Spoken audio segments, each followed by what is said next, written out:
T-minus 10, 9, 8, 7, 6, 5, 3, 2, 1, 0, and liftoff of Space Shuttle Atlantis on a mission to build, resupply, and to do research on the International Space Station. Houston now controlling. Atlantis begins its penultimate journey to shore up the International Space Station.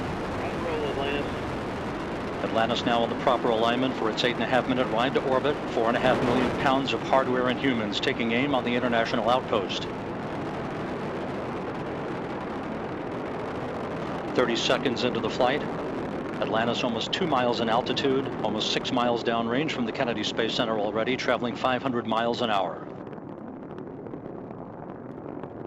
The 3 liquid fuel main engines now throttling back to 72% of rated performance, going into the bucket, reducing the stress on the shuttle as it breaks through the sound barrier.